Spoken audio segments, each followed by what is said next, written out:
estate to plant and bottle Roussanne. Nice. So actually, Topless Creek came over and brought their all of their, which is Perrin, right? That's a Perrin family, and they brought over all of their clones from France. And so I contacted them almost immediately when they were planting, and they wanted to sell material, plant material.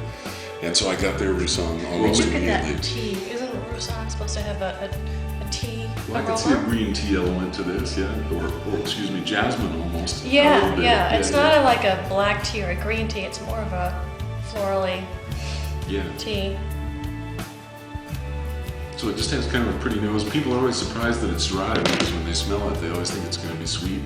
And, Oh yeah, because there's a little bit of honey in that or something. Yeah. So they're always like, oh, this is going to be sweet, and then they taste it. And I actually call Roussanne a white wine for red wine drinkers because it's got a lot of character. It's big, full body Roussanne. A Chardonnay, yeah. It's very full body, totally.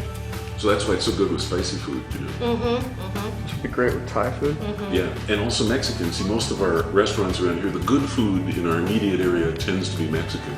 And that's how we discovered that it was good with spicy food because... Do you think Roussanne is the next Mexican food pairing? There you go.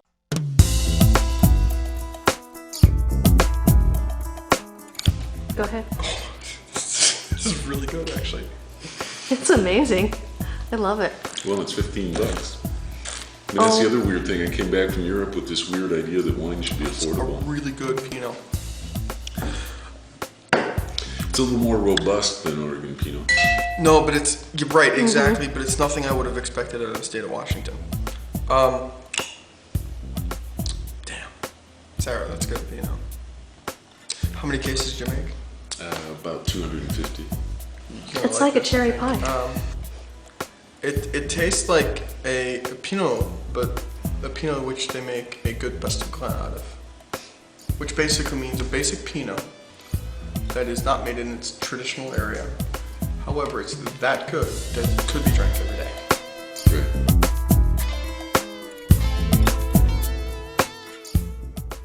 You ready? Ready, Sarah? Yep. Okay, just imagine instead of your regular cereal chef cooking up a box of tricks, you have Wolfgang Puck that comes in and actually decides to tweak it. And that's basically what you're getting. You're getting a multitude of different layers. Everything. It's completely different. I get... Holy smokes. I get smoke.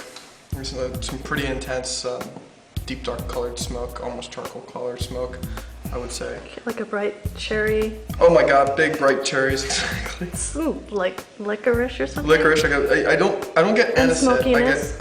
I get light licorice. I get like the real licorice pastille, not the licorice Twizzlers. The way we've been describing it, for what it's worth, is we're completely surrounded by sagebrush. And so we actually are calling it menthol and sagebrush. It's menthol, yeah, Yes. sagebrush. There you go. That's what it is. So, in fact, you can pick it up in all of our reds. It's a distinctive element.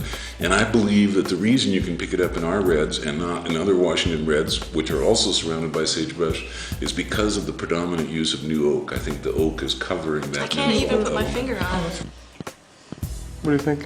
How to exactly describe it, other than everything we talked about in the aromas. So it's like a flashback. Yeah. I mean, it does really mimic the aromas. A lot of wine. Yeah, I get that eucalyptus, a dark black cherry. It was coming through my mouth, and you were exactly right. It was like going through every single one of these layers that you could smell right off.